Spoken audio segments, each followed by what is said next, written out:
네, 코스피가 대망의 5천을 달성하니 한 달여 만에 꿈일 것만 같던 6천 시대까지 열어젖혔습니다. 장중 6,100까지 뚫은 상황. 국내 증권사들은 7,000피도 허황된 꿈이 아니라는 낙관론을 내놓고 있는데요. 실제로 코스피 상장 기업들의 영업이익 전망치가 거듭 높아지고 있죠. 막대한 평가익을 본 투자자는 제때 팔지 못할까 봐 불안해하고 대장주를 갖지 못한 투자자는 포모가 더 짙어지고 있습니다. 어떻게 대처해야 할까요? 이지환 오로라 투자자문 투자부문 대표 모시고 들어보겠습니다. 대표님 어서 오십시오. 안녕하세요. 이 5천이 지난달 후반, 그러니까 지금 한 달 조금 더 된 것 같은데요. 지금 6천. 너무 빠른 거 아닙니까? 코스피 상승세. 지금 오늘 상황 어떻습니까? 사실 이제 누구도 예측하기가 힘들고 5천선을 넘어서자마자 불과 이제 아직 2월 달이 다 지나지도 않았는데 6천선에 이제 육박을 해버렸고 최근에 반도체와 관련된 부분에서 워낙 호재가 계속해서 이어지고 있고 수급적으로 보더라도 지금 MSCI 한국 관련되어 있는 쪽으로 ETF 관련된 자금 유입이 굉장히 큰 폭으로 이루어지고 있습니다. MSCI ETF 자금이라면 외국 투자자들이 이쪽에 좀 많이 하고 있다 그런 얘기예요? 그렇죠. 지금 현재 이제 보면 삼성전자나 SK하이닉스를 비롯해서 우리가 그냥 증권회사의 HTS상으로 보면 외국인 매도 물량이 상당히 많이 잡히는데 반면에 MSCI 한국 관련되어 있는 쪽으로 자금 유입 속도도 굉장히 크거든요.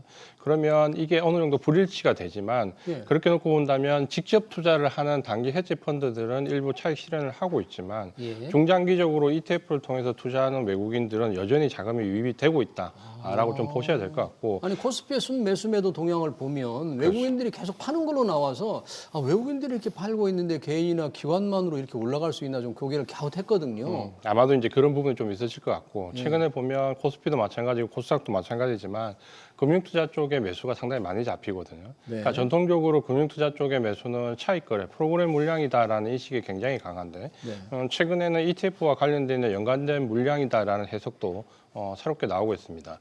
그러면 외국인들은 최근에 반도체 일부 차익 실현하는 것처럼 보이지만 오히려 ETF를 통한 간접 매수는 좀 더 확대되고 있다라고 좀 보여지고 예를 들면 하이닉스를 비롯한 일부 종목 같은 경우는 홍콩이나 다른 곳에 레버리지 ETF 상품이 상장되어 있기 때문에 오히려 그쪽에서의 외국인 매수세는 좀 더 확대가 되고 있다는 관점에서 보면 전반적으로 우리가 보는 외국인 매도세는 우리가 HTS상으로만 볼 뿐이지 실제로 외국계 자금은 간접 투자, 특히 ETF를 통해서 상당 부분 이루어지고 있다. 이렇게 좀 보시는 게 맞을 것 같습니다. 지금 이제 반도체를 말씀해 주셨으니까 뭐 시장의 가장 큰 관심이 삼성전자, SK하이닉스의 주가 상승이 도대체 어떻게 될 것인가. 물론 다들 영업이익 전망치가 계속 늘기 때문에 지금 가격이 오히려 좀 저점이다. 뭐 이런 평가까지 나오는데 그런 게 맞는 분석입니까? 저점이라는 표현까지 나오던데 지금. 상당히 이제 혼란스럽죠. 그러니까 이 혼란스러운 이유는 사실 우리가 그 동안에는 반도체에 대한 기준이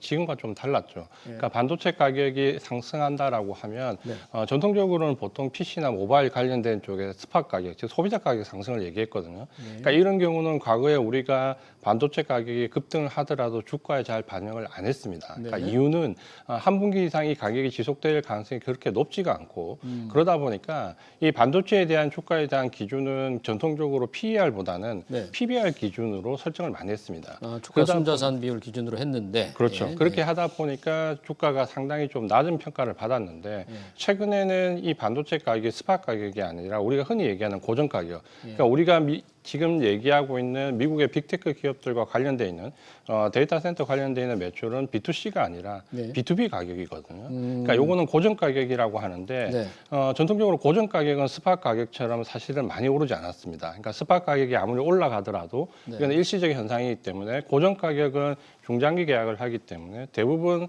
단가가 좀 낮게 형성이 됐거든요. 근데 이번에는 특이하게 소비자 가격이 아니라 오히려 미국의 빅테크에 공급하는 HBM을 비롯해서 DDR 가격이 상당히 많이 뛰었죠. 그러다 보니까 이전에 전통적으로 이 소비자 가격 기준으로 해서 주가를 매기면 지금 현재 가격은 비싼 가격이거든요. 근데 이게 만약에 B2B 가격, 고정 가격에 기반을 둬서 평가를 PBR이 아닌 새롭게 PER로 기준으로 본다라고 하면 고정 가격 기반을 두고 그 기반에 따라서 영업이익 전망치를 계산한 다음에 PER로 본다 그런 말씀이시죠? 그렇죠. 그 기준으로 계산을 해보면 지금 SK하이닉스 같은 경우는 여전히 PER이 10배 정도밖에 안 되거든요. 그러면 주가 상승 여력이 적어도 1.5배에서 2배까지 나올 수 있다라는 게 최근에 외국계 리포트들의 내용입니다.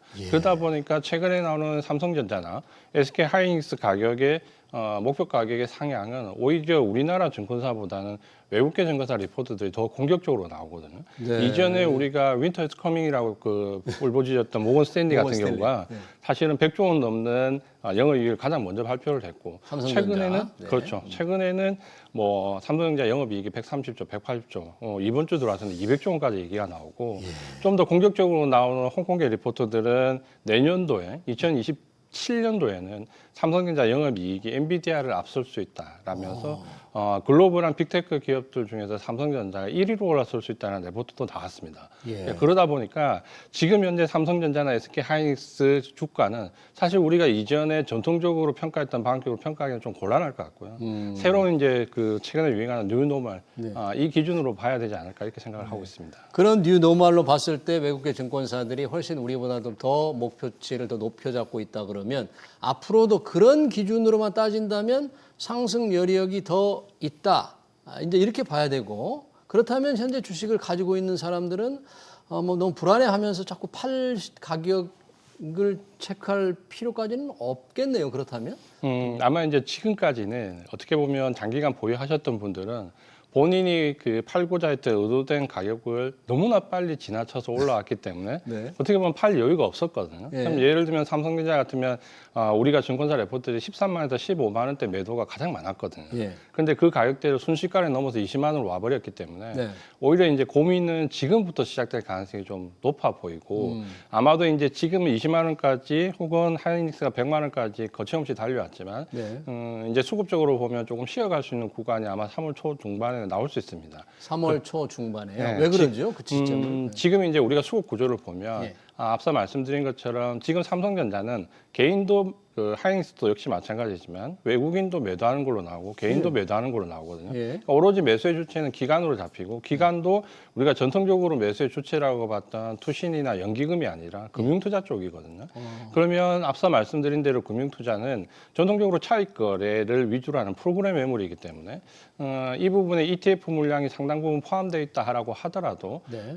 이 프로그램 매수에서 유입됐던 물량들은 아마도 3월 둘째 주가 선물 옵션 동시 만기인데 3월 둘째 주요. 네, 둘째 주가 선물 옵션 동시 만기인데 그러면 롤오버를 하기 위해서 보통 한 주 전에 이 프로그램 매수했던 물량이 매도로 전환되는 경우가 상당히 많이 있습니다. 네. 그러면 지금까지 공격적으로 들어왔던 프로그램 매수 물량 중에서 일부는 3월 초에 프로그램 매도 물량으로 전환될 가능성이 높다라고 보면 그때는 가격 조정을 일부 겪을 수 있다라는 관점에서 네. 어느 정도 조정은 야기될 수 있다. 3월 초에 이렇게 좀 예상을 하고 있습니다. 그 3월 초중순에 그럴 수는 있지만 조금 장기적인 관점에서 볼 때는 주가가 물론 이제 영업이익 전망치가 계속 올라가니까 주가의 높은 가격이 정당화된다고는 하지만 이게 뭐 언제 한사코 가겠느냐 어느 시점에서는 조금 선반영돼서 꺾일 수도 있는데 그런 신호들을 뭐 여기서 가끔 저희 방송에도 얘기했습니다. 뭐 영업이익 증가율 전망치인가요? 뭘 신호로 봐야 될까요? 사실은 지금 기준에서는 과거의 전통적인 그 기준이 사실은 통하지 않습니다. 통하지 그러니까 않아요? 최근에 그 우리가 12월 달에 오라클이 급락한 이후에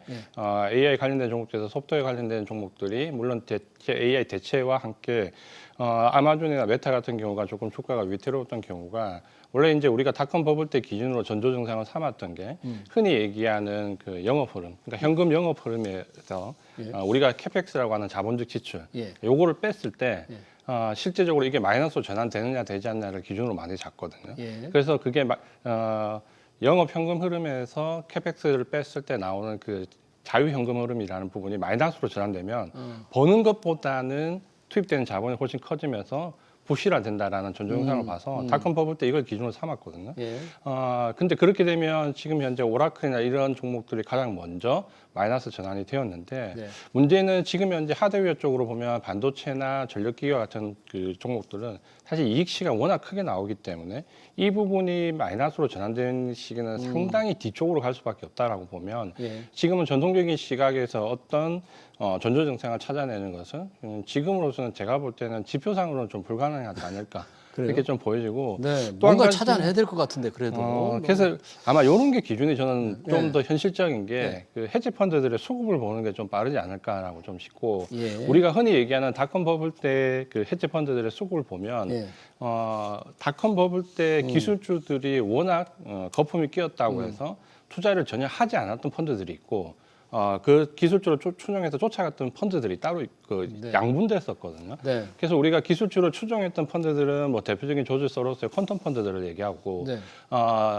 그 버블이기 때문에 쫓아가서는 안 된다고 판단했던 펀드들이 예를 들면 타이거 펀드 같은 경우가 대표적인 펀드들이거든요. 근데 결론은 그 당시에 쫓아갔던 펀드들이 버텼는데 투자를 하지 않았던 타이거 펀드 같은 경우가 먼저 무너졌거든요. 그러니까 투자자들은 결국은 이 버블을 쫓아가지 않는 증권사나 운용사를 용납을 못하는 거죠. 예. 그렇게 보면 결국은 헤지 펀드 수급이 전환될 때가 가장 빠른 전조 증상이 될 가능성이 높다라고 보여지고 그렇게 보면 최근에 그 미국은 우리와 좀 다르게 지난 10월달 고점을 넘어가지 못하는 조정 구간이거든요. 그러니까요. 미국은 조정을 겪고 부진해요. 있고, 예, 맞습니다. 조정을 겪고 있고 우리는 넘어갔는데 10월달 이후에 미국은 수급 구조를 보면 헤지 펀드들이 이 조정 구간에서 공매도를 굉장히 확대한 섹터가 있습니다. 그러니까 그게 오히려 기술주가 아니고 우리가 흔히 얘기하는 경기 방어주, 경기 방어주. 그리고 중소형주. 그러니까 이쪽에 공매도가 지금 2010년 이래로 한 10몇 년 만에 최고치로 지금 공매도 쌓였거든요. 네. 그러니까 그 말은 여전히 외국인들은 기술주에 대한 공매도를 쌓는 게 아니라 오히려 경기 방어주 쪽에 대한 공매도를 쌓는다라는 것은 네. 여전히 시장의 방향은 아직까지는 고점이지 않다라는 판단을 하고 있다. 그래서 오히려 저는 전통적인 지표보다는 이런 헤지 펀드들의 수급을 보는 게 지금은 가장 정확하지 않을까 싶습니다. 일반 개인 투자자들은 헤지펀드 수급은 어디서 볼 수 있어요? 뭘 찾아보면 돼요? 요거는 이제 증권사에서 보기 힘들고 아무래도 이제 전문가 애널리스트들이 하는 그 내용을 참고할 수밖에 없는 거죠. 네. 리포트 같은 거 열심히 네, 찾아보고. 그런 걸 보시는 게 가장 빠를 것 같고. 그래서 결론적으로 말씀드리면 아직까지 헤지 펀드들은 전혀 기술적 고점에 대한 대비를 하고 있지 않고 그 부분에 대한 판단보다는 오히려 추가 상승에 염두에 두고 있고 오히려 경기 방어주나 중소형주 쪽의 헤지를 공매도를 잡고 여전히 시장 방향을 긍정적으로 보고 있다. 이렇게 좀 보시는 게 좋을 것 같습니다. 그렇다고 해서 이 대장주, 반도체주가 없는 사람들을, 주식이 없는 사람들을 계속 오른다 그러니까 지금이라도 이렇게 뭐 추격해서 사는 거는 조금 권하십니까? 권하시지 않죠? 저는 이제 지금 당장 신규로 쫓아가는 것은 쉽지 않다라고 보여지고요. 그래서 이제 두 가지 측면에서 보면 보유하고 계신 분들은 그걸 감안하면 그 물량을 전부 다 한 번에 청산해서는 안 된다라고 보여지고 전부 다 청산하면 안 된다. 지금은 한 번에 다 청산하고 나면 이 시장에 다시 네. 진입하기가 쉽지 않다라고 예. 말씀을 드리고 그다음에 이제 신규로 진입하실 분들은 예를 들어서 지금 현재 그 반도체나 전력기기 AI 관련된 쪽이 워낙 급등했기 때문에 이걸 대안주로 찾아서 예를 들어 경기 방어주나 필수 소비재나 대안주를 찾는 것은 오히려 더 나쁜 선택을 할 수 있다라고 보여집니다. 대안주를 찾는 거는 나쁜 선택이다. 네, 그거는 더 과거의 사례를 보면 더 나쁜 선택의 가능성이 높기 때문에 오히려 한 번에 반도체에 접근을 할 수는 없겠지만 적어도 지금 단기 과열권은 뭐 3월 초 중반이 됐든 3월 달에 넘어가면 한 번은 가격 조정을 겪을 가능성이 높습니다. 네. 그 가격 조정을 활용해서 오히려 분할로 접근하시는 전략이 더 좋지 않을까 네. 이렇게 예상을 하고 있습니다. 아까 이제 뉴욕 증시가 조금 부진하다는 얘기를 했는데 우리가 좀 관심을 갖고 있는 게 이제 엔비디아입니다. 이제 그 실적이 나오는데 어떻게 됩니까? 이제 이 실적에 대한 기대감이 굉장히 많을 것 같은데요. 전반적으로 그동안의 뉴욕 증시는 이제 AI가 워낙에 발전하면서 진화를 하면서 소프트웨어 산업이라든지 이런 데 큰 산업을 잠식할 거다. 그래서 주가가 많이 부진했다가 조금 반등을 했습니다만 엔비디아 실적, 이 AI 산업 이 부분은 지금 어떻게 봐야 될까요? 엔비디아 실적은 여전히 이제 좋을 걸로 예상되지만 기대치는 좀 낮춰야 될 것 같다라고 말씀 좀 드리고 싶고요. 예.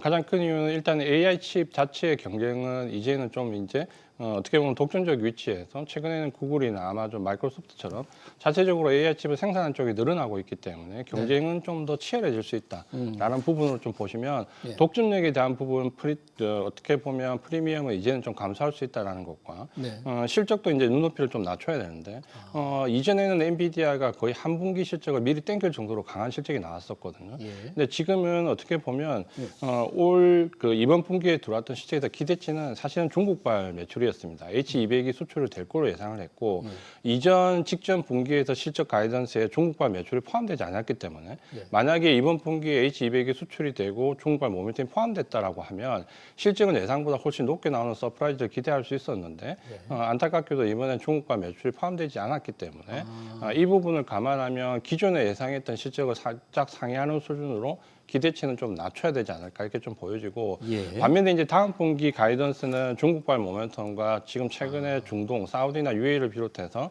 HBM4 관련된 우리도 기대치가 있지만 새로운 루빈이라는 어떻게 보면 추론 영역으로 넘어가면서 고사양화되는 칩에 대한 기대감. 그러니까 이 부분이 아마 실적 가이던스는 좀 끌어올릴 가능성이 높다 이렇게 좀 보여집니다. AI 이제 디스럽션이라고 제가 잠깐 얘기했습니다만 이제 산업을 이제 갉아먹는다, 잠식하다. 그래서 주가가 많이 부진했는데 우리는 그 영향을 좀 잘 안 받잖아요. 우리도 AI를 많이 활용이 되면 이런 소프트웨어 산업에도 영향을 받을 것 같은데 왜 이게 좀 분위기가 다르죠? 많이 다른 것 같고요. 네. 그거는 이제 하드웨어나 소프트웨어가 아마 이제 좀 차별화되는 양상이 있는 것 같고 최근에 그 소프트웨어 업체들의 어떻게 보면 AI 대체 공포, 뭔가 사람이 무너질 수 있다라는 부분은 어떻게 보면 이제 수급적인 부분이 좀 큽니다. 기존에 AI에 투자했던 헤지 펀드들이 거의 하드웨어와 소프트웨어를 그 양분해서 투자를 했었거든요. 네. 반면에 이제 하드웨어는 지금 그대로 유지를 하고 있지만 네. 최근에 한두 달 정도는 소프트웨어 쪽에서 급격하게 자금 유출 현상이 나오기 때문에 아마 이제 이 부분이 주가 급락의 가장 큰 원인이 되고 있다라고 보면 지금은 수급적인 측면이 좀 강하고 반면에 삼성전자나 SK하이닉스 같은 경우는 엔비디아의 AI 칩 독점력이 무너질수록 사실은 공급처는 더 늘어나는 것이고 소프트웨어와 관련된 부분에서의 어느 정도 산업의 제한은 사실 당장보다는 조금 미래의 일이기 때문에 여전히 삼성전자나 SK하이닉스는 고공행진할 가능성이 상당히 높아 보인다. 이렇게 좀 보셔도 될 것 같습니다. 네, 알겠습니다. 코스피 6천을 뚫고 그리고 반도체와 여러 관련 기업들 주식시장 전망과 투자 전략까지 잘 들었습니다. 지금까지 이지환 오로라 투자자문 투자부문 대표였습니다. 네, 고맙습니다. 고맙습니다.